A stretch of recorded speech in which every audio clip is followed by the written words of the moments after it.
Okay. Hello, this is Don Keene, Jr. I'm the historian for the Naval Order's Texas Commandery, also a historian for the USS Houston Survivors Association, the Next Generations group. I'll be introducing our guest speaker for our annual Battle of Midway presentation this year, Anthony P. Tully. Anthony Tully, or Tony as we call him, is co-author with Jon Parshall of Shattered Sword, the Untold Story of the Battle of Midway. He's also sole author of the Battle of Surigao Strait. Tony is the managing editor of CombinedFleet.com, the premier website devoted to the Imperial Japanese Navy in World War II. In 2000, Tony, along with Jon Parshall and the late David Dixon, identified underwater remains of the Japanese carrier Kaga, which had been discovered in 1999. These findings were aired in the Discovery Channel special, The Search for the Japanese Fleet, broadcast in December of 2000. He's also put up articles on mysteries and untold sagas and shipwrecks at the CombinedFleet.com site as well. In 2013, Tony and I collaborated on an article published in American World War II magazine detailing the end of the Asiatic Fleet four-pipe destroyer Pillsbury, entitled Drowned in Mystery. Most recently, he has served as consulting historian for wreck expeditions by the Paul Allen Group, ranging from Surigao Strait in the Philippines to the scene of the Midway battles, and has been involved in some of the Drain the Ocean episodes. He's a frequent contributor to journals and periodicals in matters both nautical and topical. Tony has been published in the U.S. Naval War College Review, Tailhook Magazine, Naval Institute Proceedings, Naval History, Warship International, the Dallas Morning News, Today's Christian Man, and Kudzu Magazine. He's a graduate of Texas Tech University. His interest in the Imperial Navy is long-standing and wide-ranging. Like his co-author, Jon Parshall, his interest began in childhood, and with his focus on Midway in particular, being inspired by Walter Lord's book, Incredible Victory, and its careful attempts to reconstruct events. Along with examples of classical historians Cyril Mango and J.D. Berry, this attention to detail helped form the pattern of all of Tony's subsequent research and writings. Other research activities besides World War II include Roman and Byzantine history, theological studies, volcanism, and the medieval period. Now, I first personally became aware of Tony's work back in 2004 in Jim Hornfisher's study at his home in Austin, Texas, as Jim and I pored over USS Houston blueprints and other materials during his research for the book Ship of Ghosts. Jim mentioned a gigantic manuscript then in the editing process, over 250,000 words even after severe pruning, dealing with the Japanese side of the battle. By two guys named Parshall and Tully. It was going to be called Shattered Sword. It turned out that Jim was their literary agent, and he became mine as well, getting both of my books published over the ensuing 13 years. Tony and I have kept in close contact over these years, had many meetings together to exchange material and discuss various aspects of the Pacific War, including a trip together to the National Archives at College Park, Maryland. So listeners today are in for a real treat. It gives me very great pleasure to introduce Tony Tully's presentation entitled Nagumo at Midway on the morning of June 4th, Fresh Light on Fateful Decision. Good afternoon, everyone. Thank you for attending. I wish to add to Don Keene's words about Jim Hornfisher and point out that we had the pleasure of having him as our book agent in promoting Shattered Sword, and he was a key ingredient in both its coming to press and being the success it was. So in that sense, I wish to even dedicate this presentation to Jim Hornfisher. Next slide. Next slide. This imagery here conveys aptly and strongly the results following the attack on Pearl Harbor on December 7, 1941. What you see here in miniature and in each of the frames is the whole essence of the so-called first phase operations wrapped up in one picture. It tells a tale of disaster stemming from Pearl Harbor through the sinking of Prince of Wales and Repulse, the sinking of the British carrier Hermes in the Indian Ocean, the Arizona's explosions in the center. And from that imagery, you can fully grasped how the first phase operations had gone, culminating in the fall of Java to the Japanese, Java and Sumatra both. Next slide. After the first phase operations, the Japanese had to decide which direction to go to next. They had a choice of directions. The Japanese Army preferred to go to either the Southwest Pacific or toward Australia. And by toward Australia, that meant occupying New Guinea. So they'd be on a stepping stone to face the Australian coast. This would in fact lead to the Battle of Coral Sea. But Yamamoto's desire was to go to Central Pacific and thrust toward Hawaii, and he had a good reason for this. Next slide. In Yamamoto's words, the combined fleet cannot assume a long drawn-out offensive, defensive. The Navy absolutely must take the offensive. The enemy's power and military armaments is from 5 to 10 times ours. Against this, we must increase the intensity of our attacks, hitting the enemy's vital places one after the other. So to Yamamoto, the key thing was to continue to stay on the offense, particularly against the American units that had escaped the attack on Pearl Harbor, the American aircraft carriers. Next slide.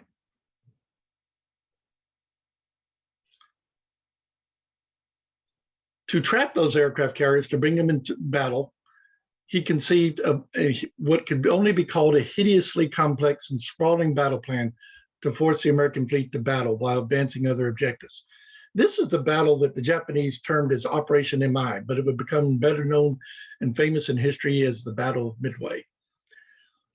Long story short, it is such a complex plan and so elaborate and has the units spread all over the Pacific Ocean as they deploy for the battle, that it has the strange net effect of reducing his overwhelming numerical advantage to basically the carrier striking force of Vice Admiral Nagumo Shuichi versus the American carrier fleet dispatched from Nimitz from Pearl Harbor. The Yorktown, Enterprise, and Hornet were left facing the Akagi, Kaga, Hiryu, and Soryu. But the American force was also backed up by the land-based air base at Midway. Next slide. You see here the original forces brought to bear on both sides. You see on the left-hand side the overwhelming Japanese numerical numbers. You see on the right side in the blue the American forces. But then a strange thing happens. When you look at what actually came into contact range, because it was deployed for the actual attack on Midway on the morning of June 4th, it is only this. Next slide.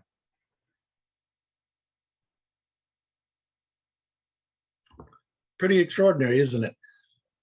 The way the battle turned out, this is what was facing each other on the morning of June 4th. It was all that was really much in range to hit each other. So the net result is our discussion will focus on the decisions of Vice Admiral Nagumo in how to deal with the events as they unfolded the morning of June 4th, and most critically, the assumptions with which he went into the battle with. Next slide. This is Vice Admiral Nagumo. He's Commander-in-Chief of Kido Butai, the Japanese aircraft carrier fleet, the same carrier fleet that had so devastatingly attacked Pearl Harbor and rampaged pretty much unchecked through Java and Sumatra and the Indian Ocean most recently, plus a portion of its group had gone down to the Battle of Coral Sea the previous May, only to have, for the first time, its nose bloodied in action there. And critical damage was sustained, but because one of the carriers, Shokaku, was damaged and was unable to participate in Midway, and the other carrier, Zuikaku, lost her air group in that same battle. Not all of it, but enough to where she wasn't fit to go out to sea to Midway either, at least by the Japanese practice at the time. So for that reason, Nagumo comes into battle with 4 carriers rather than 6 as he had at Pearl Harbor. Next slide. Now, Nagumo's mission that morning is part of the issue that he had to deal with, and part of the contradiction that resulted because the original battle plan, as will be seen. In a nutshell, Vice Admiral Nagumo's assignment was to massively air raid Midway Island on the morning of June 4th with the 1st Mobile Fleet, which was also called KDB for Kido Butai, using one of the 2 attack wave organizations aircraft he had aboard each of his carriers. During this, an invasion fleet of transports, escorted by units of the 2nd Fleet, would approach and on the designated day once the air base neutralized and seized Midway Island.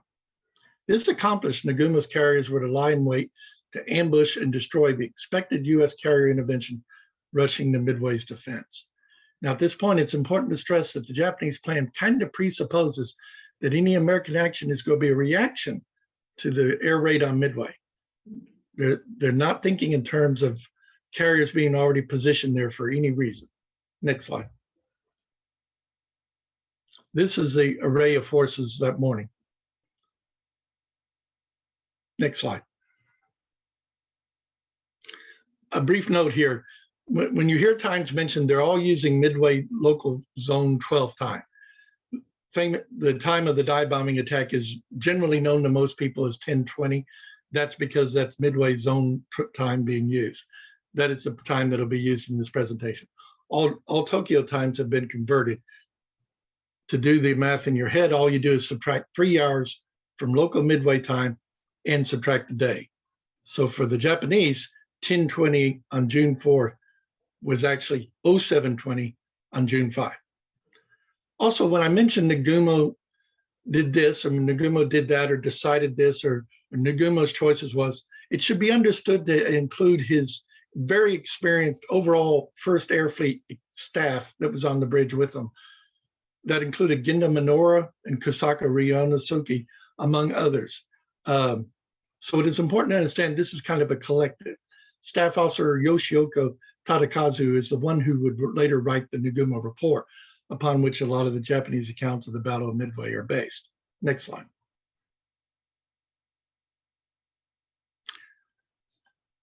Four main elements served to operate that day, leading up to the disaster the Nagumo's carrier fleet would suffer at the hands of the dive bombers.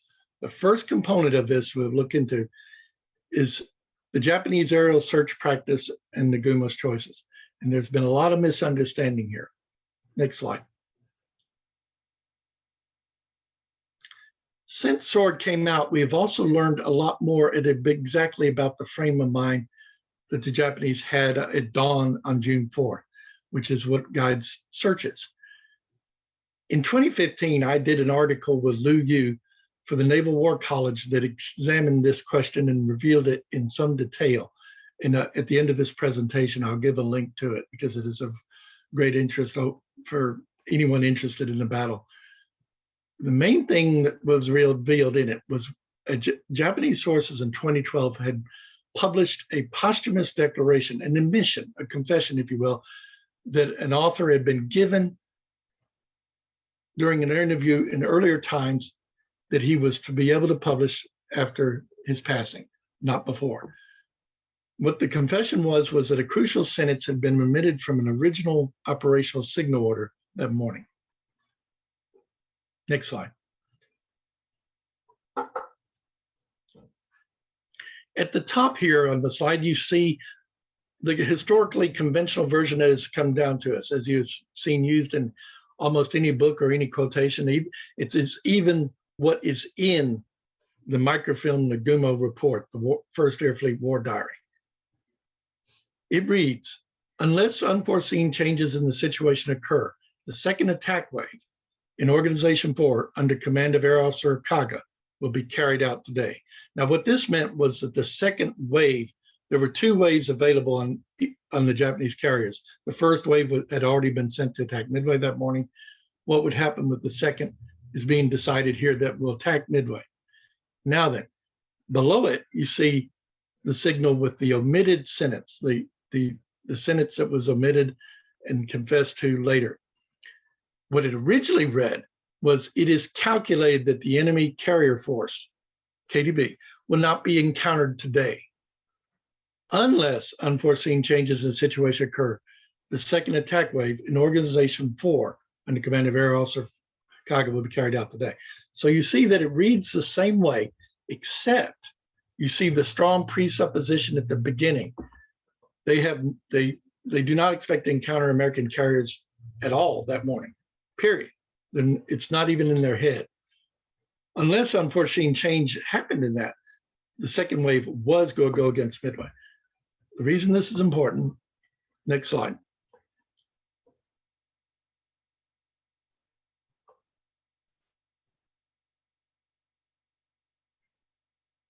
The original here makes clear that even the standard version somewhat shows this.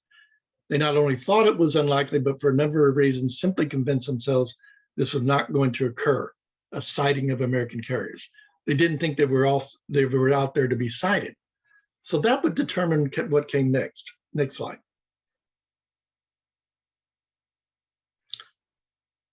They went to battle convinced for a number of reasons not going to encounter that day. The plan adopted then for search was precisely the type of search plan that the IJN generally used when it did not expect to sight enemy main fleet units. It should be understood as a basic just-in-case search, or even a check-the-boxes kind of search. And there's no better way to illustrate this than by comparing to their operations in earlier battle, specific in the Indian Ocean. Next slide. Next slide. Here we see Nagumo's search pattern on April 5. It is when he attacked Colombo on Ceylon Island. His air raid that day was not expecting American carriers. British carriers, sorry, Allied carriers. They did not expect to encounter enemy fleet opposition. Now look, just remember what you see there and just look at its density. There are just a few lines just of search right there. Now compare it the following day, after action this day, that was somewhat unexpected. They now thought they might encounter British carriers. So on April 6th, what do you see? Next slide. A much denser search plan goes forth. It is launched to cover a much greater sector on many vectors, because now they're worried that there may be British carriers out there. And there indeed were. They just weren't in range. They were just a little further away at the time. So they are now searching far more thoroughly. Now, the plan for attack in the Indian Ocean called for a raid on Trincomalee a few days later. Once again, when Nagumo goes to air raid the Trincomalee, he is not expecting British carrier forces. So we see, next slide, what do we see? Notice that the search is again not so dense, not so comprehensive. This is on April 9th. Ironically, they would find that surprise, they end up encountering a British carrier that just left, the Hermes, and promptly sink it. But it was an interesting case of their intelligence was somewhat failing them. The clues they were getting from intelligence on the position and movements of the Royal Navy. But you see right there, that search. The very next slide is Nagumo's search at Midway, and you can see the parallel even with the naked eye. Next slide. You can see at a glance that it reflects the already established pattern of a search pattern that is used when not expecting enemy fleet forces to be sighted. This is a strictly check the boxes search, a kind of a precautionary search. It's a kind of covering the bases kind of search. You hear sometimes phrases like of different kind of phases of search they should have used. Well, they are actually determined by whether or not they expect to encounter anyone, and that's what we see here. So on June 4th, bear in mind, on June 4th morning, they are absolutely convinced they are not going to encounter American carrier forces. Next slide. This shows the same search pattern. Incidentally, though, even this search, it ran into some snags. The search plane from the cruiser Tone launched 30 minutes late, probably as a result of a malfunctioning catapult, something like that. The search plane from cruiser Chikuma had to call it off because the weather was too bad. They couldn't see anything, and there was no point in staying out if it couldn't see through the cloud cover in that area. Chikuma number 1 ran into the same thing, but continued its mission, but could not see anything above the clouds. He failed to go below the clouds, but it would have been to a perhaps dangerous level. Each pilot has to make that decision for themselves.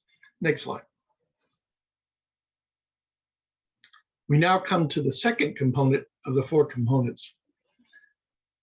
One of the problems that Nagumo was dealing with that day was he had been given conflicting missions. He had been told to raid Midway, and he had been told to expect to ambush American carriers at some point. That was the whole point of the Battle of Midway from Yamamoto's point of mind. But it was not planned for it to be on this first day. The American carriers were supposed to show up a little later and then be ambushed. So he has conflicting missions in the technical sense that he's not expected or planned to be doing them at the same time. Next, man.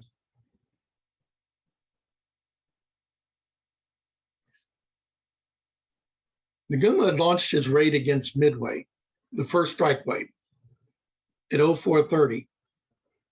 Not quite an hour later, he issues the famous order we've already discussed, the 0520 order, that the second wave is also planned to hit Midway. Now, what made this kind of important is that second wave up till then had been sitting in the hangars, armed for anti-ship attack. That is, they carried torpedoes and anti-ship bombs. They've been kept on reserve in the hangars. In fact, it is Yamamoto's wish, because they'd had bad results in a war game they played in May, that they keep the second wave entirely just on standby as a reserve, armed for ship attack, so it could go out at any moment it might be needed.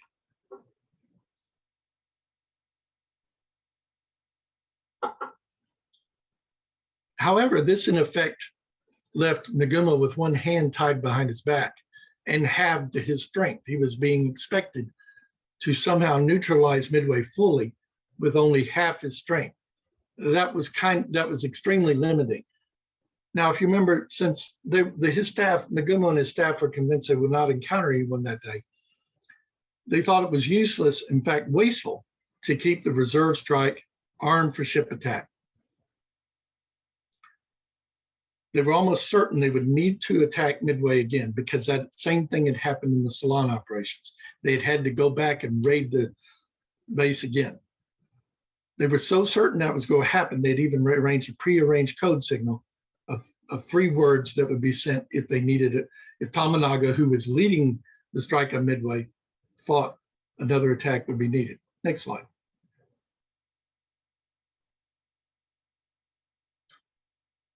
What the revelation of 2012 confirms is what you can kind of already tell and see from Nagumo's actions that day anyway. Its main use is in confirming what you can already somewhat discern, and the outlines of it have been there for a while. Now, they decided because of this that they would arm the second strike for land attack. That means switch out its bombs and torpedoes for land bombs. Now, the reason they set this aside is Yamamoto had not, from the Yamato following almost 300 miles astern, he had not shared some more recent information that he'd gotten that might have impacted Nagumo's frame of mind that day, had he known about it. The transport force had been sighted by submarine, for one thing, and they had heard suspicious radio traffic. And Japanese intelligence had been monitoring a massive increase in ship-to-shore traffic among the American fleet. They couldn't decipher it, but there was just a much greater amount of chatter, if you will, that indicated, well, the Americans seem to know something is up, you know.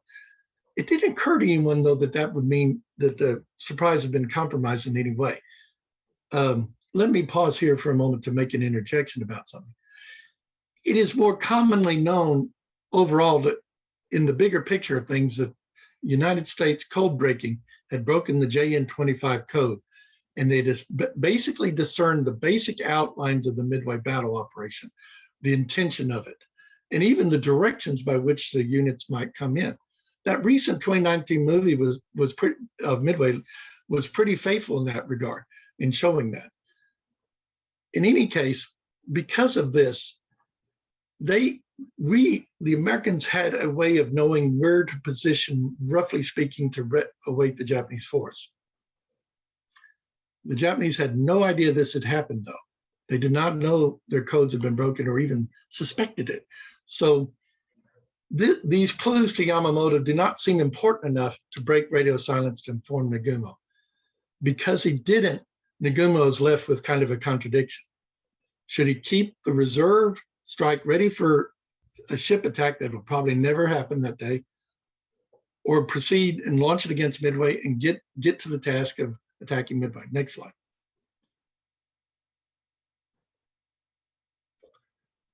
You might say Yamamoto put Nagumo's carriers on the horns of a dilemma because of insufficiently clear planning. Nagumo's carriers could raid the Midway's airbase and destroy it, or could lie in wait and seek to engage the American carriers, but it could not do both at the same time. It could do them in any order, but not at the same time. And it didn't. So that day, Nagumo was planning to attack Midway with his second wave. Now, on the second wave itself in the hangars, there's been some ambiguity. Just to address an ongoing controversy for a moment, there's been an ambiguity about whether their degree of disobeying this had gone as far as leaving the planes empty, unarmed, and not armed for ship attack, but just unarmed, ready to just be armed how you want when the time came. But that's not that important for this treatment. It's just something I wanted to touch on to mention that controversy. That's what it refers to. Was the second wave not armed at all, or was it armed for ship attack as it's supposed to be, or even had it been started to be armed for land attack since 5:20 in the morning? Any of these could be true, and it's not as, it doesn't figure into this as much. Next slide. Now we come to the third component that day. Nagumo was faced with a series of choices. The one I've described as a key one is whether or not what to do with the reserve way. Next slide. Now another thing develops. Starting at 6 a.m. that morning at 0600, enemy aircraft are starting to be sighted. The Hiryu sights enemy planes coming in. They've been expecting them because they've been reported by a scout plane that had gone out on the perimeter earlier. One of the, in fact, the 7 search planes launched earlier. Hereafter, so the Japanese, to counter this, have to strengthen their combat air patrol. They start launching extra Zeros to reinforce the Zeros already up overhead to repel any expected enemy air attack that's coming in. Then, further complicating it, at 7 a.m. comes in, sure enough, the 3-word code signal, meaning, yeah, we're going to need to attack Midway again with the second wave to finish it off. Nagumo had been expecting this, so they do not have to deliberate a very long time before at 7:15, he orders that second wave rearm for land attack bombs. Take the torpedoes and ship bombs off them and replace them with bombs that were good for destroying airfields and barracks and that kind of thing, land targets. If all goes well, they hope to launch them by 9 a.m., by 0900, because it's a long process to make the change. That's why, in case 7:15 and 9 sounds long, that's actually, that would have been doing very well. But that's the plan. Next slide.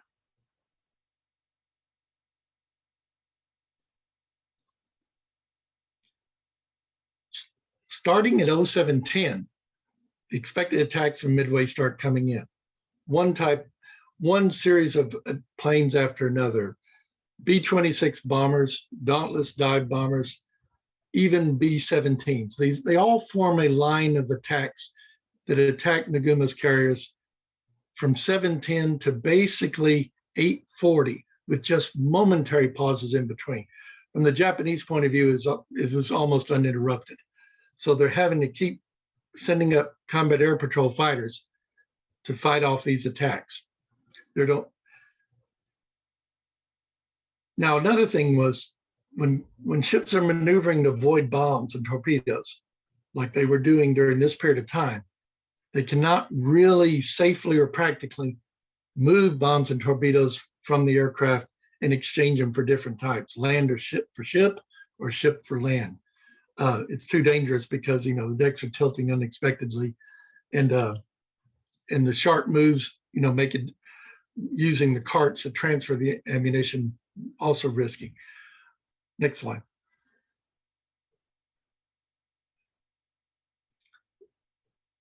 I'll pause here for a moment for some water.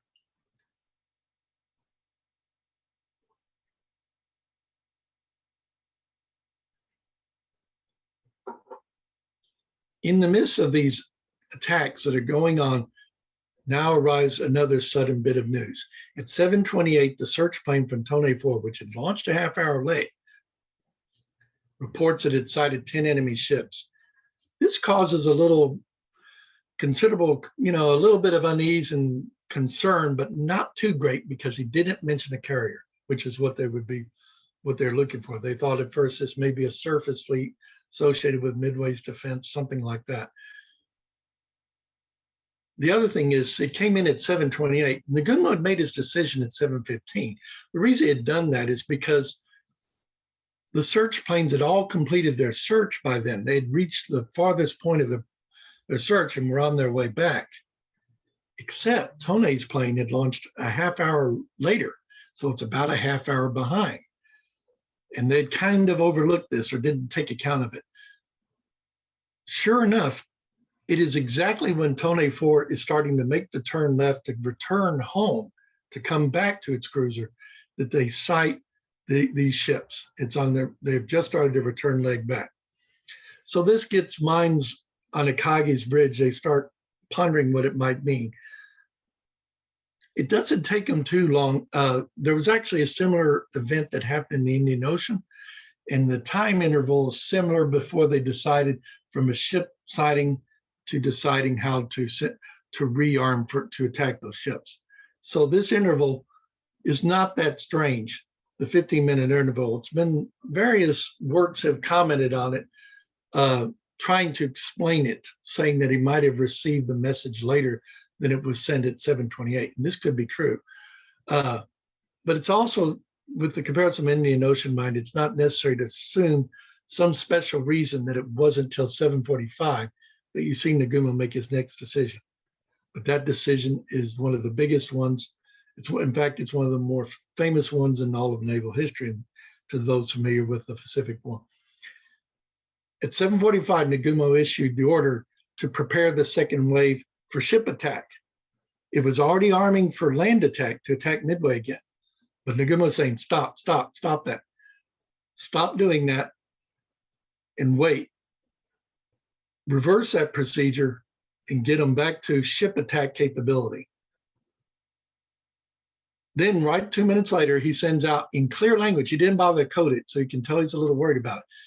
He orders the Tone 4 search plane to get him the ship types. He needs to know the ship types. What he's really angling at is there a carrier? This was not such a radical thing to do, because once again, in Indian Ocean, the same thing had happened. He had ordered a transfer from a ship attack armed force to a land armed attack force, only to change his mind about a half hour later when they suddenly sighted 2 British cruisers, Dorsetshire and Cornwall. It had not gone well, though, because, as we will see later, that's not such a simple thing to change the armaments. And the real lesson of Indian Ocean was, you don't do it. You should not do it. You should not change. Stick with whatever you've done. Stick with it. Don't keep yo-yoing back and forth. Because what had happened in Indian Ocean, it ended up taking 3.5 hours for one of the divisions to do that. They had reasons for thinking it wouldn't be that bad this time, not least because it's believed to be a less experienced carrier division that did it. But that wasn't the case. It was just, this stuff was more complicated than anyone in Nagumo's staff really realized, as we will see. Next slide.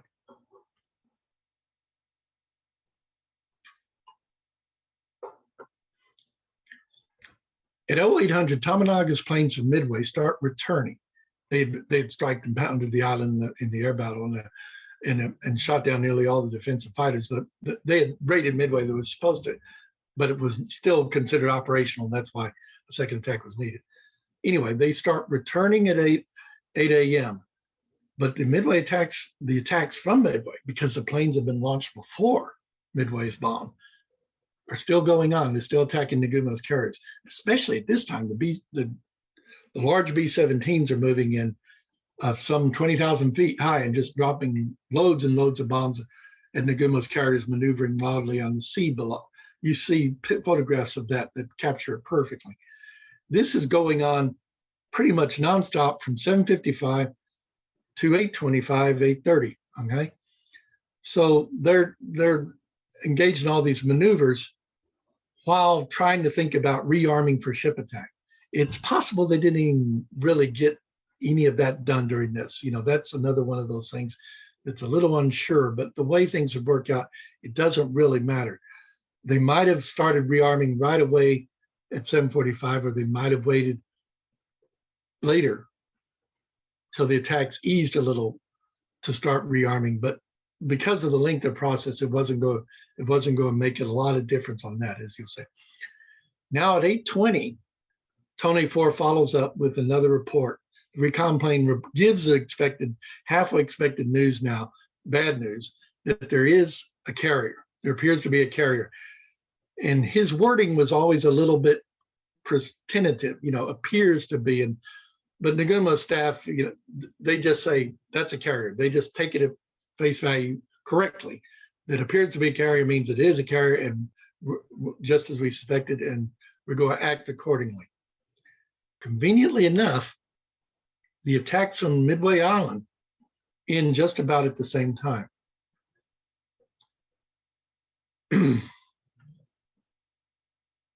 So you have a pause here right about 8:30.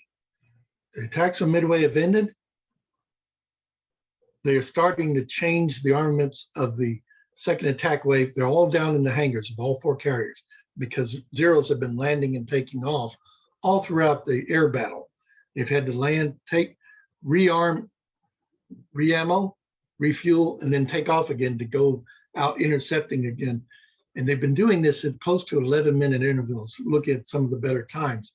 So you can see that you have an almost continual use of landing and taking off from all 4 carriers' decks of their fighters. So there had been no prospect of trying to raise any aircraft to the flight decks. In any case, we don't have to speculate because the photographs prove it. The photographs taken from the B-17 bombers in the 825 range show the carrier flight decks clear, exactly as we'd expect, as we'll soon see. Now, the reason this is important is at this time, at 8:30, Nagumo's second in command, not in the force, Vice Admiral Tomonyo Moguchi of Carrier Division 2, who is in command of carriers Hiryu and Soryu, blinkers an urgent recommendation because he's a very aggressive admiral and a fighting type of admiral, and not that given to the more deliberative approach like Genda and Kosaka tended to be. His suggestion was, we got a chance now, there's a lull, let's launch everything we have, whether it's armed for ship or attack or not, don't worry about that. Launch it however it's armed, anything that's available. And I have available 18 dive bombers on Hiryu and Soryu each, armed for ship attack. His are ready because ever since the 745 order, he had had enough time to make the switch. So he does have dive bomber squadrons ready to be deployed at 8:30, but there's a catch. Next slide.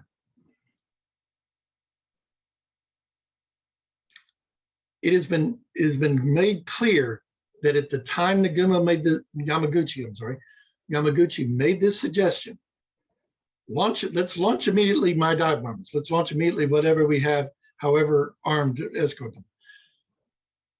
There was no immediately. Even his dive bombers are still in his hangars. So the soonest he could have launched was he'd have to raise the planes, spot them, arrange them, warm up the engines, and then launch them. At the very best, that's a half hour, 30 minutes, at the very best turnaround. It's closer to 40 or 45 minutes, but let's go with half hour.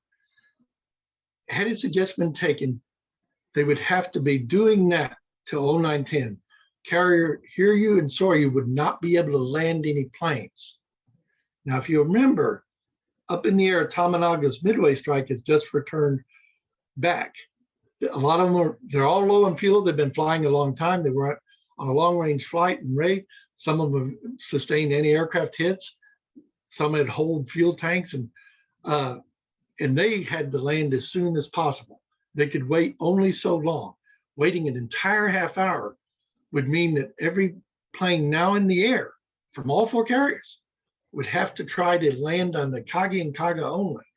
And anyone that couldn't do that would have to be ditched, would have to ditch into the sea. They would lose their precious aircraft. And they might well lose the pilots. No, as any pilot will tell you, no ditching at sea is particularly safe. So if this happened, Nagumo is looking at possibly the loss of a good chunk of his first wave from ditching or battle damage. Not only that, they still wouldn't be able to launch immediately because it'd still be closer to 9:10 before those dive bombers would get off. And there was one other catch 22. Nothing was really working for the Japanese at this point. Because the cap fighters have been in continual use, none of them were ready to go either.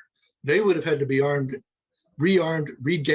gassed for long-range use to be sent out with Yamaguchi dive bombers. There were none. Yamaguchi knew that. He knew that. He was not unaware of that, but he was willing to let his dive bombers go in the attack even without fighter escort. Nagumo didn't want to do that, neither did staff.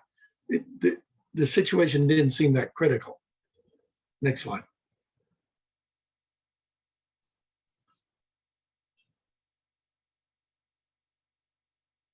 There was a reason that they felt the way they did, that it was not that critical. And an important reason is that when the Tone 4's recon plane had made its report, a plotting error of some kind, next slide, a plotting error of some kind had led the Japanese to believe it's 210 nautical miles distant. At the time, they had a belief that the fighter range was shorter, somewhere in the 175 nautical mile range.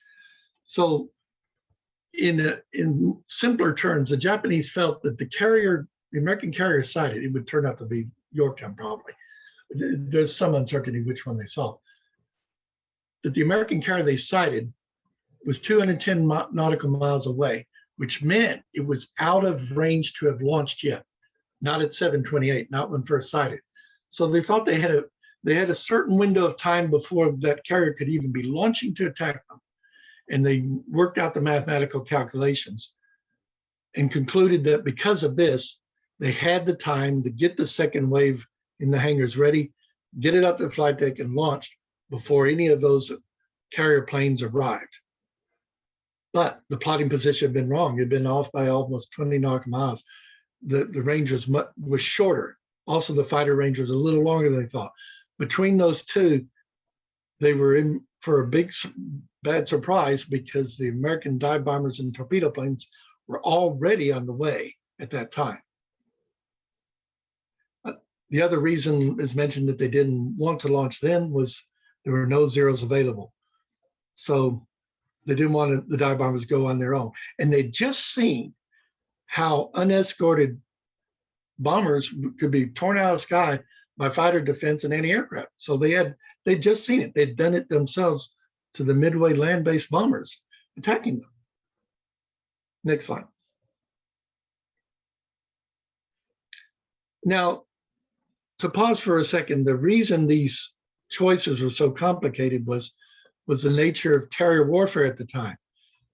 Before you had the modern angled decks where you see it kind of goes off kind of at a 45-degree angle from the side of them, very distinctive. Every modern carrier has it, except for another approach now is the so-called ski jump, where that sharply ramped up one at the front where they just take off like that.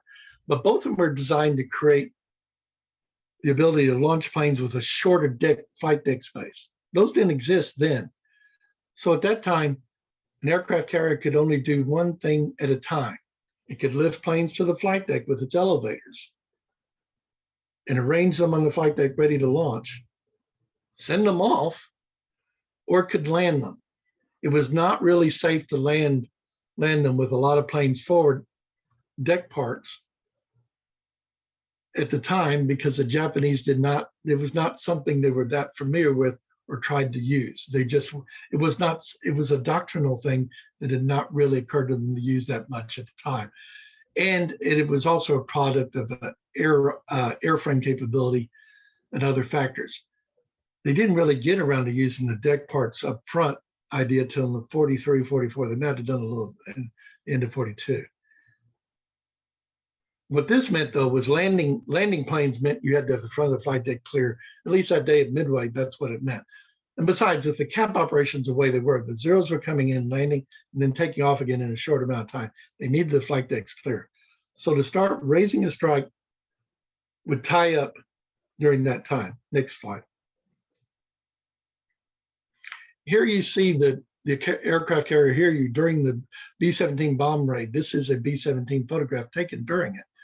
This is taken about 8:25. You can even see in the middle of the carrier 3 little zeros, or maybe 2.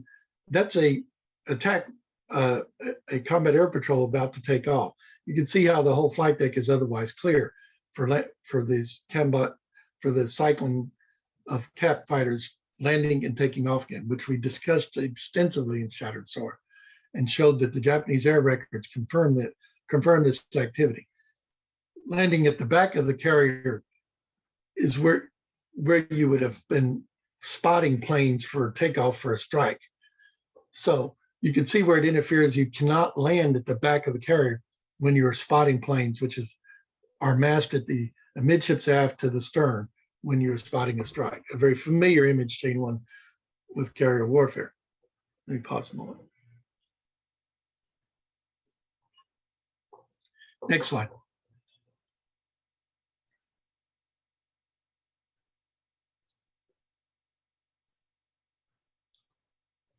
The operation of raising a strike to the flight deck and launching it was, as I said, 30 minutes, bare minimum, 45 minutes normally. What I suggest for understanding the action is, as a rule of thumb, when doing any kind of reconstruction, use the more optimistic time, not that it was very likely, but using the optimistic time of a half hour of raise, launch, and raise, spot, and launch. And don't forget the warm up. The aircrafts had to warm up for close to 7 minutes or so, if I remember the figure correctly. So don't forget the warm up they'd have to do on deck, because they couldn't do it in the hangars because the Japanese didn't have open hangars like the American carriers did for that kind of thing. Next slide. The arming process of changing bomb to torpedo and torpedoes to land bombs was very complicated. And the reason this is they used slings and fastens that were different size depending on whether it's a bomb or a torpedo. It's a complex process, but it's best understood that way. And it could take anywhere from 90 minutes to 2 hours, depending on what you're trying to do. So all this is trying to take place down in the hangar. At Indian Ocean, they'd given this order to do this, and it'd taken a full 3.5 hours for Shokaku and Zuikaku to make the switch once they've reversed themselves on it. Next slide. This just shows an aerial torpedo slung under a Japanese torpedo plane, the K or B-5N, what they called attack planes. And the Japanese always use the term attack plane for the torpedo plane type because it could also carry a very powerful land-based bomb and other ordnance, kind of multitask in that capability. So you see here kind of in the middle at the belly of the plane, you see a little bit of those fastens, or they're kind of like rounded versions of wishbones. And you see the slings in the middle of it. You would change those fastens depending on the length, whether it's a bomb or a torpedo, and also how thick around it was, the circumference of it. So you can see the complexity of the operation. Now imagine doing this, you're doing it down in the hangar, and you're doing it from carts that you're lifting them up to. We go into this extensively in Shattered Sword, so I won't dwell on it here. Next slide. We now come to the fourth component and the final one, leading to the big moment everyone knows about with the dive bombers. What was Nagumo's intentions after rejecting Yamaguchi's suggestion to launch the dive bombers? So what does he go do instead? If he doesn't want to send out the dive bombers unescorted, but armed for ship attack, they could have done something. In fact, they'll show that they could have. If he's not going to do that, what is he going to do? Next slide.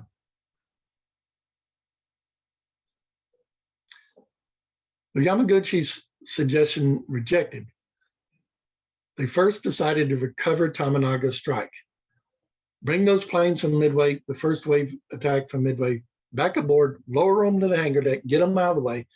At the same time, raise the second wave as soon as they could, whenever they were properly armed, whenever that might happen, raise them up to the deck and launch them. Furthermore, Nagumo decided that he was going to then rearm the just returned wave from Midway to go out right after it as soon as it could for a double punch airstrike against the American carrier. By this time, they were wondering it might be one, it might be two, but they were pretty sure two was worst case scenario. It was not more than two. They were still generally thought it was one. Since they were convinced of that, Nagumo had it mapped out, next slide, had it mapped out that what they would do is launch their planes while at the same time his battleships and cruisers would be steaming toward the American carrier to engage it in a gunnery battle and torpedo battle. He was already planning to do this before events later on. He was planning a surface action that would take place at the same time, not at the same moment, but I mean in coordination with his massive airstrike. With this, he is really hoping to wipe out not only the carrier or two, especially if it's two carriers, but the whole screening force itself, a just complete mop-up operation with this kind of strength being brought to bear. But a problem happened when he asked his carriers, how soon will the second wave be ready? He asked this estimate at 9:05, just about a half hour after having rejected Yamaguchi's suggestion. They came back to him with the report. He's asking about, excuse me, let me correct something. What Nagumo was asking about is how soon will the torpedo planes be ready? Because one of the main reasons Nagumo had wanted to wait to launch his strike was he wanted torpedo planes to be used. He wasn't really interested in just sending out dive bombers alone. Those are fine against cruisers, but experience at Coral Sea had suggested precisely that it is torpedoes that sink a carrier because they had sunk the Shoho, and bombs only damage it because the carrier Shokaku had come home from Coral Sea, busted up by bombs, but afloat, had gotten home on her own power. So Nagumo was convinced that torpedoes were essential to deal with the American carriers. So he wanted to wait till they're ready. When he asked about this, however, Akagi and Kaga say, we'll have them armed, spotted, and ready. They will be ready to take off by 10:30, around 10:30. That's pretty late. But Soryu and Hiryu say they will have the just returned Midway planes armed with torpedoes, maybe about the same time, but more like 10:30 to 11. So what Nagumo has just learned is at 9 o'clock at 0900, his grand strike wave, his first ship attack wave against the American carrier, are not going to be ready to launch till 10:30. That's learning that at that time. The reason that time matters is next slide. Next slide. Covered that already. Next slide. Covered that. Starting at just about this time, even as Nagumo turns northward to close the American carrier, which at the time they still believe, had started out 210 nautical miles, and they now assume that's now down to 190 nautical miles. At this time, they've just made that turn toward them when the first of a large wave of enemy planes starts coming in, and these are torpedo planes. They are in fact the torpedo planes from all three of the American carriers, though Nagumo doesn't know that yet.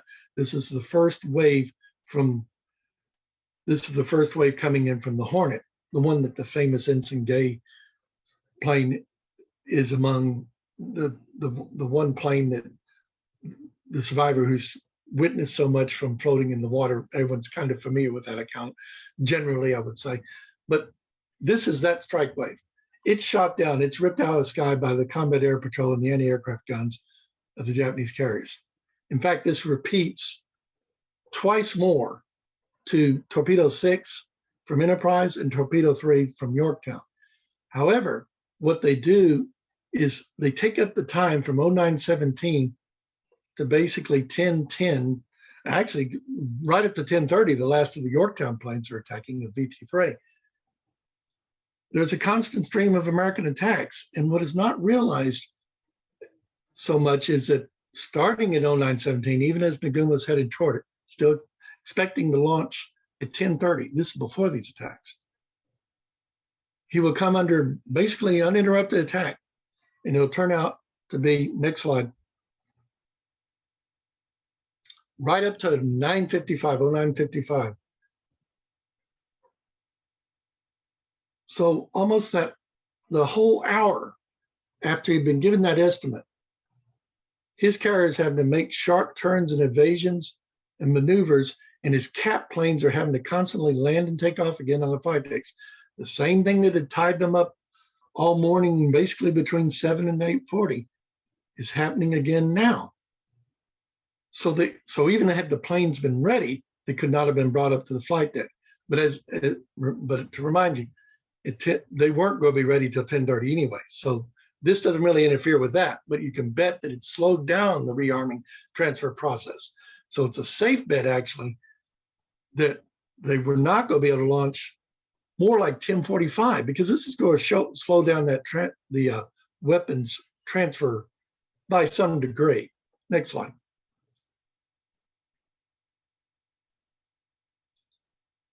This is where a moment should, excuse me a moment.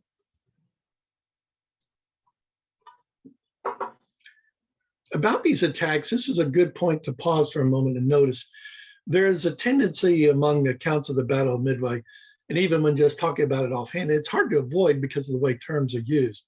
There's a tendency to speak of the land-based attacks from Midway, the Avengers, Henderson's dive bombers, the B-17s, the B-26s.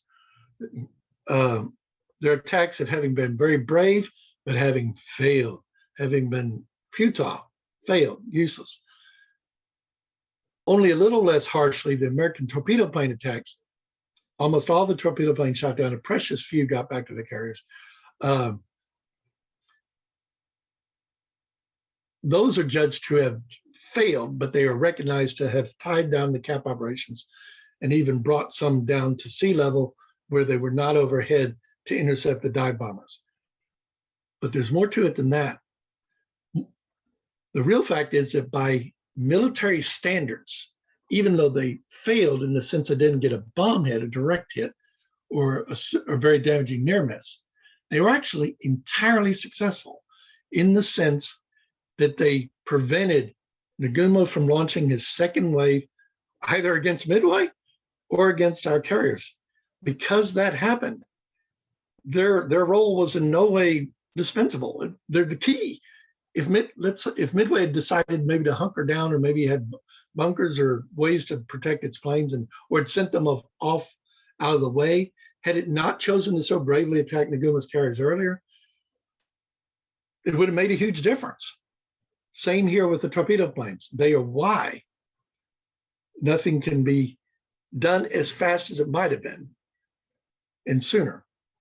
Nagumo never gets the time that he needed to fulfill his plans at 0905, which was to hit both from sea and sky, from both the sky and sea, gunnery action at the same time as attack from his carriers. He never gets the time. Next slide.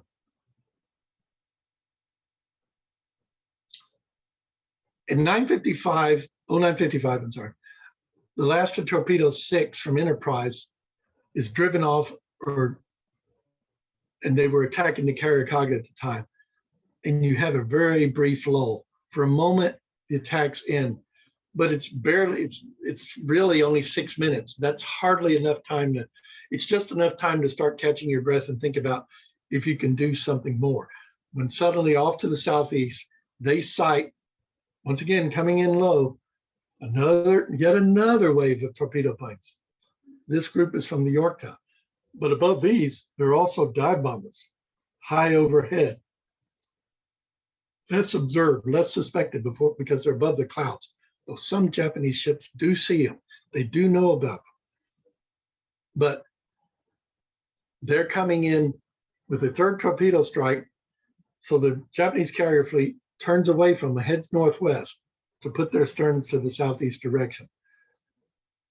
So once again, this lull basically ends because once again, they're entering an evasion phase where they're going to have to be maneuvering to avoid torpedo attack. They do manage to turn into the wind long enough to make a couple of quick landings. The recon plane from the Kaga returns and lands on the Kaga at 10-5. And Akagi lands 3 Cap Zeros and starts preparing them for launch again. Incidentally, the recon pilot of the torpedo plane that landed had been used on reconnaissance Kaga to bolster the morning search. We got to correspond with the pilot, Yoshino Haruo. We were able to exchange letters with him and ask further questions about the battle. So this was a case of being able to get the direct testimony. In his account of how he landed on Kaga at 10-5, only to have the ship basically bombed out and set a fire under him just minutes later. He had left his plane and was walking aft on the flight deck and had just reached the back gallery to go to their ready room, which on the Kaga is under the stern under the fantail, at the flight deck, under the flight deck at the fantail end. He had just gone down there when they say, enemy dive bombers, and they look up and the bombs are already coming down. It's a very dramatic story. I just wanted to mention that because it's an interesting detail. And he had also been able to advise on Ballard's expedition in 1998, when the failed expedition to try to find the Japanese carriers then. Anyway, to return to what is happening with this third wave coming in, the carriers are maneuvering the way to avoid it, but time has run out. There is no more time. These are the dive bombers. Next slide. This is a dive bomb strike, the so-called fateful 5 minutes, where the dive bombers knock out 3 carriers. It's familiar to everybody. It's the climax of the battle in many ways. Enterprise's squadrons are coming in from the southwest. Yorktown squadrons are coming in from the southeast. In a perfect position, one to take on Carrier Division 2, Soryu and Hiryu, the other to take on Kaga and Akagi. It works out. Hiryu might have been bombed had there been another squadron following Yorktown's because they had a reserve one on the deck, but this was unknown at the time that it had not taken off. It had been held back. Soryu is bombed by Yorktown's planes, Akagi and Kaga by Enterprise's planes, and this is the result. Next slide.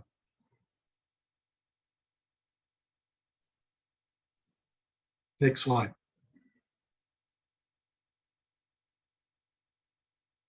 Self-explanatory image for everybody. This moment of great disaster, there's only a few moments in naval history that kind of parallel the unluckiness of it, the combination of courage, luck, fortune, skill, the kind of skill that makes one lucky, like Dick Best bombing Akagi, or McCluskey's figuring out the direction that Nagumo might have turned and heading that way when they were off on the wrong track. All this combines to bring about this moment. The nearest parallels would be the lucky hit on Bismarck's rudder, perhaps. Similar occasions like that are familiar to people. What this is, next slide.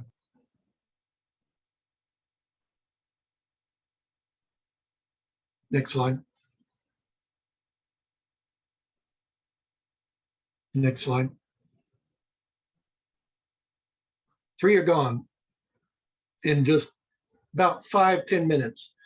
And a word here on the fateful 5 minutes, even though it is not true that the Japanese carriers were about to launch the common imagery, it is true that all this havoc happened in about 5 minutes. But the second wave planes are all in the hangars at the time. They're just launching combat air patrol fighters, as well as a couple of second wave Zeros that have been drafted into duty to reinforce the cap to precisely to shoot down those planes now seen coming in from the southeast. They don't see the dive bombers above. They don't see them yet. It was to deal with the Yorktown torpedo planes, which they do shoot down a lot of them. Next slide.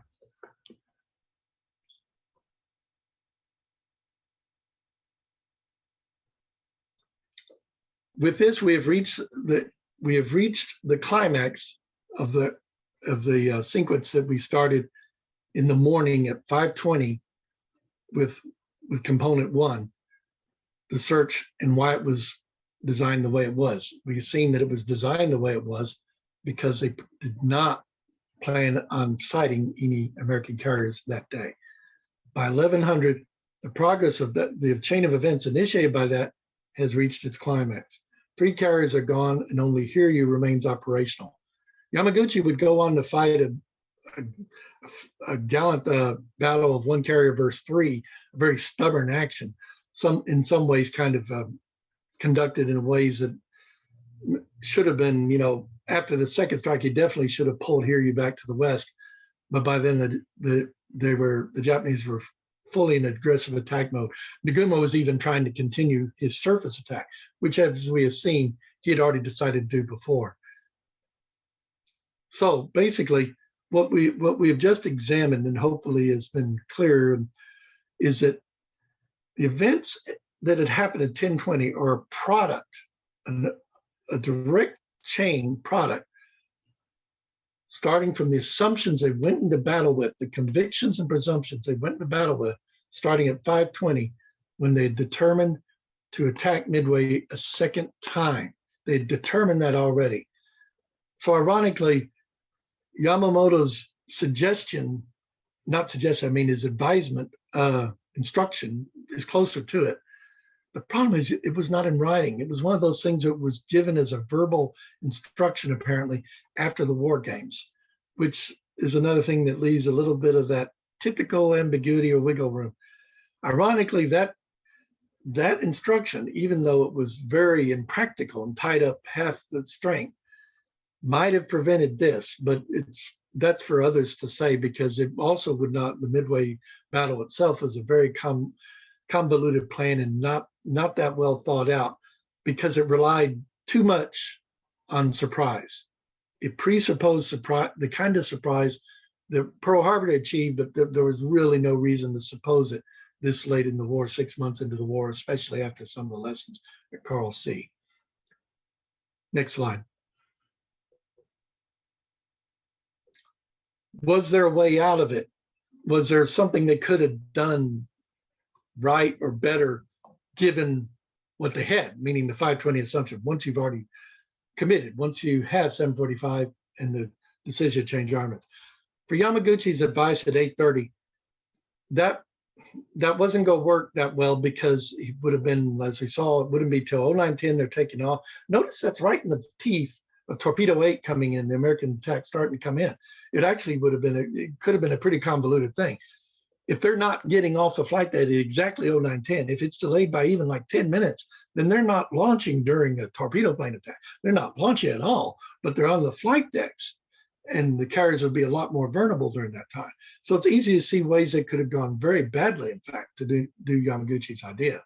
But let's say the dive bombers get away, but since they're not escorted with any zeros, we can kind of imagine how it might have gone attacking the American carriers, whether it's Yorktown, Hornet, or Enterprise.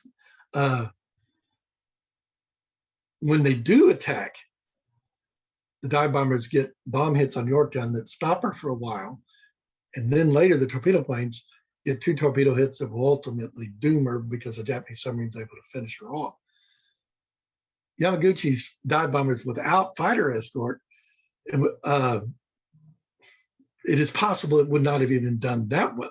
But even if it did, that's all you get out of it. What seems to be the only answer that would have worked, and which incidentally Genda Minor most regretted after the battle in his writings, he didn't regret things about the search or any of that, because he knew the attitude they went into the battle with.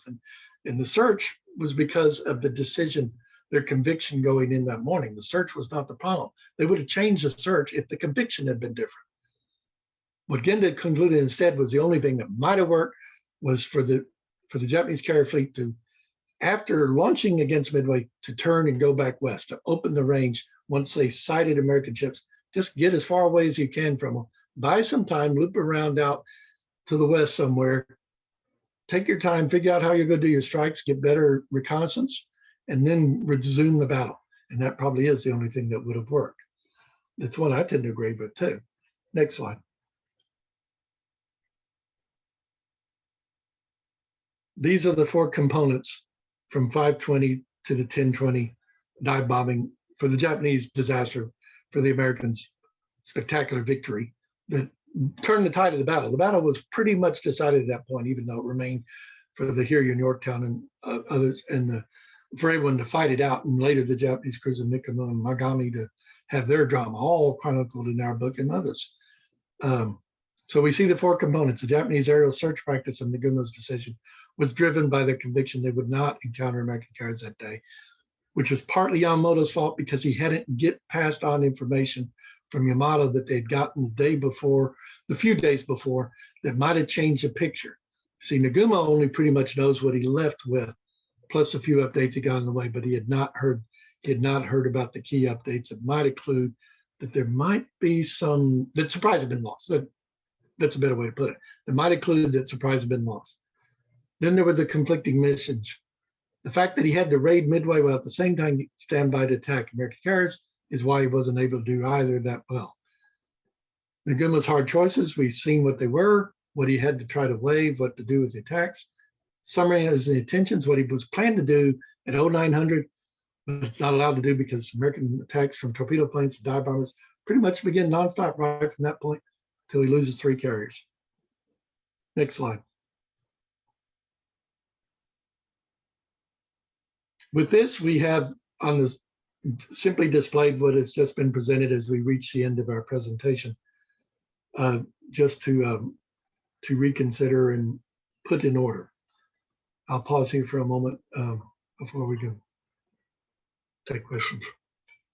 Okay, we have a couple of questions that have come through on the chat thing. Before Brian will read the questions so that Tony can answer them, I do want to acknowledge the fact that we were very honored the fact that Tony's co-author, Jon Parshall, was part of the group for a while. He apparently had to bail out a little bit, but I've got the feeling Tony didn't tell him anything that he didn't already know.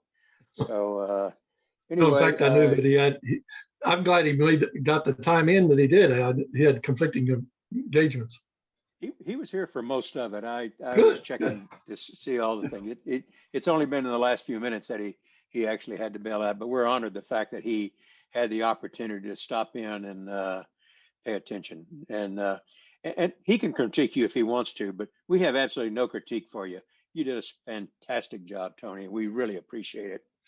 But you did a fantastic job for us in 2015 when you came and talked to us. So, Brian, if I think there were only a couple of questions. If you want to read those, and we'll have Tony go ahead and respond. Brian, could you go to the next slide? Sure. Next slide. Everyone, this is if you go to Google and just use the phrase "a question of estimates," you can download our article with Lu Yu that I did with Lu Yu on the search. I strongly recommend it. I would recommend it even if I hadn't played a role in writing it. It's just one of those things that's forensically kind of changes a picture, and it's free to download it. That just leave that card up and continue with the questions. All right. So instead of me reading it, I'll ask the people who asked the question to go ahead and ask their question. So the first one is Mr. Trip Allen. If you could ask your question there of Tony. Yes. Let me quickly bring this up because I've kind of moved on. Let me repeat. Hang on. Sorry for the delay. Okay. How many direct hits on Kaga, Akagi, and Soryu, and near misses? If we could just look at the metrics of the attack, please. Well, this has gone into extensively in Shattered Sword, but just in brief summary, 4 definite direct hits on Kaga, probably closer to 6, given what the Japanese remember, but 4 official ones. one direct hit for sure on Akagi. Another one is kind of disputed, but as anyone who read our book knows, I go with the conclusion that the bomb hit on the fantail, ripped through the fantail, and exploded in the sea.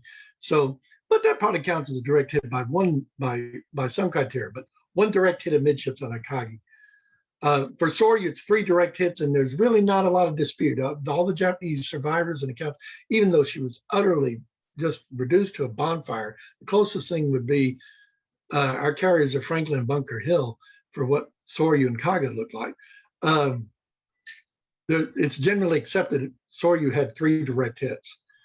A near miss on Akagi definitely happens abreast the bridge area, and gave her a very, very slight list, but this doesn't inflict a major damage. So it's considered 1 direct hit, and maybe 1 on the fantail for 2 if you wish. Thank you very much. And one quick question. Did any U.S. military person on the battlefield use the description of the SBD Dauntless Dive bombers, describing them as a beautiful silver waterfall? I believe I've heard that, but I honestly couldn't tell you. I mean, I couldn't tell you for sure, like to source it or exactly who said it right now, but I've heard it. Okay, someone had mentioned possibly Commander John Thatch. Oh, that's a very likely one then. Yes, I mean because he would have been in a position to observe. That's very interesting. Yes. Okay, and if I could just slip in another quick one. Oh no, no problem. There's no problem. Okay, if you could talk to us about the attacks from Midway, Swede Larson's TBFs, the B-17s, B-26s. Were there any hits by any of the land-based attackers? Not exactly, but it is interesting that it appears to be a B-26 from the Japanese account, but it's hard to tell just which, because planes are buzzing them and going into the sea on both sides all the time. There's a close call they had. It's actually a B-26 that gets back. There's kind of an idea. There's a myth that it crashed. It's confused with one that went into the sea that the Japanese remember. But what they're remembering is one of the B-26s goes roaring right down Akagi's flight deck from bow to stern, just barely above the flight deck level. I mean, not enough to hit the planes on the flight deck, but even below the mast level. There's a great painting I've seen of it where he flies the length of the ship, and his machine guns, and it's probably that plane. And was that his? But it's probably that plane that inflicts one known bit of damage. Akagi has one of its 4 main anti-aircraft guns knocked out by that B-26, making a machine gun run longer, and a couple other AA guns and a couple of casualties. I think it's like 7 or so. That's just going off by memory, though. Don't quote me on that, as they say. But one of the main AA batteries on Akagi is knocked out during that raid, so there is some damage. Okay, and what percentage of the Midway-based aircraft were lost? The vast majority, but I'm going to beg off here that I'm not that good at the mental numbers in the head, not like my co-author. I don't know if percentages is good. I mean, I'm not. I have a better idea of some of the other events, but. Okay, thank you very much. It's in the book, though, for sure, in great detail. All right, great. Thank you. All right, thanks, Tony. We've got a couple more questions from the chat and one from Dr. Atwood. Let's start with the next one from Mark Liebman. Mark, if you want to read your chat question. Yeah, knowing the Japanese and their the way they make decisions, how much of the Nagumo's dilemma do you think came from the way the Japanese have conversations on several levels? Generally the one you're having and the one that's more important that you're not having. And then the other part of this is their difficulty of pushing bad news up the chain of command. So how do you think these things impacted Nagumo and his staff? That's a very good point, and that definitely had some role, because one of the more significant questions that even came up in this was the fact that Yamamoto had made an instruction, an advisement, and even the words kind of tell you it was a strong suggestion, even, but not quite an order. It's exactly a case of what you're talking about, to keep the second wave reserve for ship attack. And he had come to that after their results in the war games. That would be a very good example of what you're talking about. It's not the only one, but it's a good example of it, because Yamamoto's failure to just kind of make it point blank clear is why it was kind of, they felt, and they were free to set it aside. That's probably why Yamamoto didn't want to clear, because again, we come to your statement. Yamamoto himself was a little loath to take agency entirely away from Nagumo. So he didn't want to make it an order exactly. That's why it was a strong advisement or even instruction, but that was an example. Another example of that, of what you're talking about, is bad news up the chain. Some of the last minute changes that cropped up, they weren't communicated on, because that was a little bit of a, why complicate things with bad news, like, or at least not, it wasn't overly serious, like the article with Lou was showing. Another example was K operations cancellation. They're sending a recon plane to look at Pearl Harbor. That cancellation they really didn't tell Nagumo about, because not only because it's exactly what you're saying about it's bad news, push it up the chain, but it's also, it wouldn't have made a difference, because they would have concluded an empty Pearl Harbor means our carriers are still down near Southwest Pacific.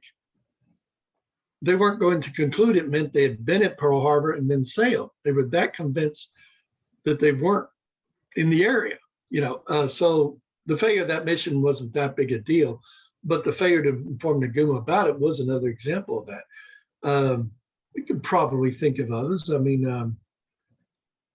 the rearm processes, it's very obvious from Indian Ocean, for example, and we can speculate the same thing happened in Midway.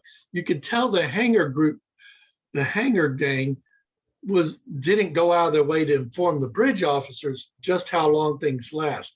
And this is not common to all services, and not just navies, but even services, military services, as you can tell from any number of biographies, memoirs, and books, and just probably back to Roman times. But that the ones in the left hand and right hand, the brass and those below don't always meet eye to eye. They don't, and the brass often doesn't know the nitty gritty of just what's involved, whether it's stuff like changing an emergency rudder or changing the armament of a plane.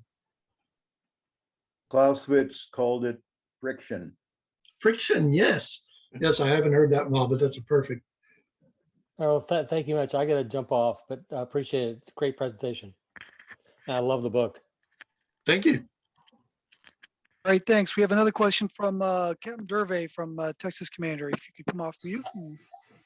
Yes, great. Hey, thank you. Wonderful presentation. I wanted to ask for Nagumo, as a junior officer, was he ever trained as a carrier-based aviator or only served as a surface warfare officer over his career? No, no. His experience was in the surface. He was for the carrier aviation. That he was very dependent on his staff for handling that kind of thing, and that was not that unusual. But that was the arrangement. It was it's as much a seniority thing as anything else. Great, thank you very much. Also, in Coral Sea, you'll notice that the carrier one is not in command. He's on a cruiser. Thanks. Mm-hmm. All right, we have another question. Like one more question from Dr. Atwood. We're ready for you now. Hi, thank you, everyone. Wonderful presentation, Anthony. Thank you. I am the resident military historian at the State of Florida University in Miami, and the director of the Miami Military Museum. I was nothing in the Navy, just a chief warrant officer. But I wanted to ask you about a couple of the aspects of Midway that are not generally known. One of those was the underwater cable that had been laid by Pan American Airlines in the run-up to World War II. Oh, yeah. By which Admiral Nimitz knew what was going on every minute of the action.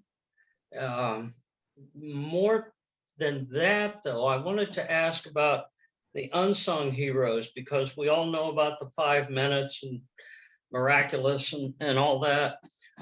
But there were a half a dozen failed attacks before them. And I wanted to ask about specifically about the attack the night before, the evening before, by Navy PBYs? Yeah. Mm-hmm.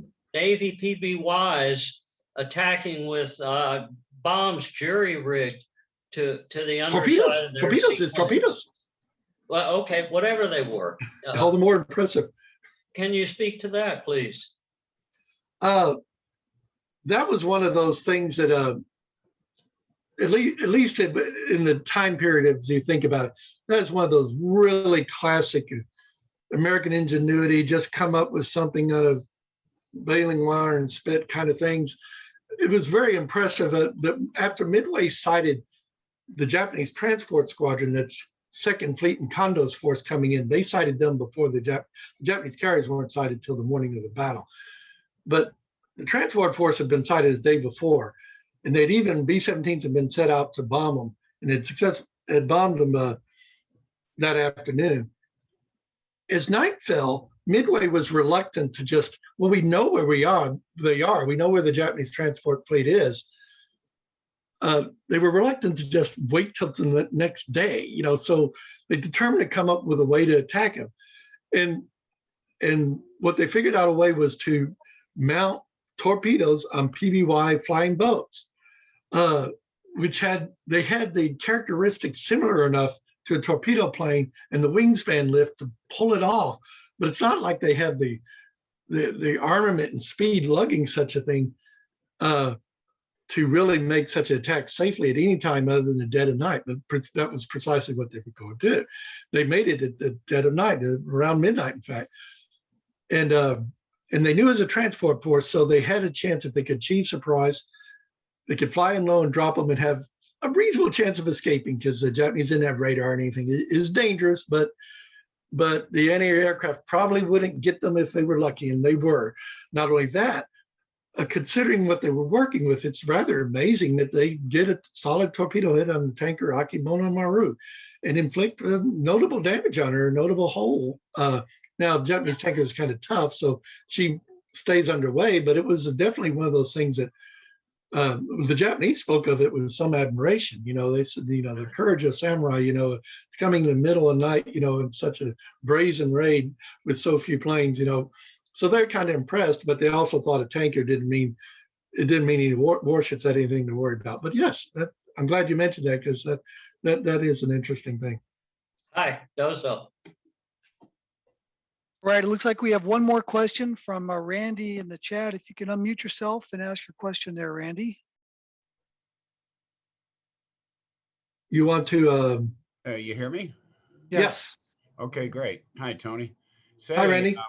We've talked about Nagumo and various experience. Can we touch on Nagumo's staff, talk about their experience in aviation matters, please? Well, Genda and Kusaka had been with Nagumo's since Pearl Harbor, and their accumulated experience and wisdom and such things Nagumo relied heavily on them, which is not to deprive him of agency. He made the final decision, of course, but those two men in particular had a very strong influence on his decision making, and their experience included from Pearl Harbor. They were also involved. See, Kido Butai, Nagumo's carriers had also been involved in the Java campaign, and all of this in the first phase operations. They had operated off Java and Sumatra during the invasion of Java, and in fact, they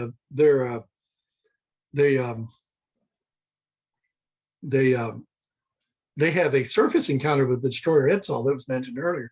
The Don Kenneth extensively covered that. an obscure action like that, and their planes were involved in attacking and helping to sink the Edsall. In fact, probably the lion's share of it, given the book's description, because the gunnery wasn't that effective. Then the same carrier force deploys against the Indian Ocean, and they rack up considerable experience there, attacking Colombo and Trincomalee on Ceylon on days apart from April 5 to April 9, and had a close call with meeting Somerville's British carrier fleet. That it might have happened. They were about 20, 25, 30 miles out of range on the day they sink Cornwall and Dorsetshire. But in all these operations, it's Ginda and Kusaka's influence and background are coming to work play on the matter as far as I think that answers it. Okay, we are bouncing up against our time now. So okay, because I could take more. I know you could, and we could certainly sit here and listen all evening, but we sort of reserved some time, and we're right at it. So you've done a tremendous job, Tony. Thank you very much. We very much appreciate you taking the time from, I know what you have is a busy schedule. We also, please pass to Jon. We appreciate him stopping by, and sorry I wasn't able to introduce him to the entire group before he had to run. Great questions. We look like we probably had a total, a high number of 39 people during that, which we consider that a huge success. Yes. And I hope it was all clear. It's great. So the event was recorded. So good.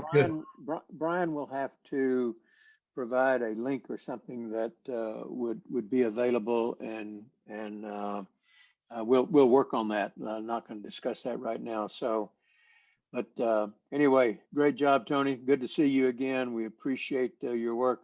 Obviously, you and Jon have written the definitive book on the Imperial Japanese Navy's participation in the Battle of Midway, which will, my guess, stand for years to come, considering the fact that you've gotten into the archives that probably hasn't been done too many times, if at all.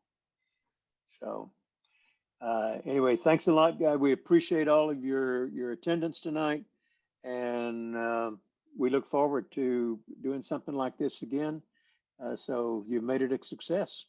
Great job. Thanks to all. Good night. Thank you. Thanks, everybody.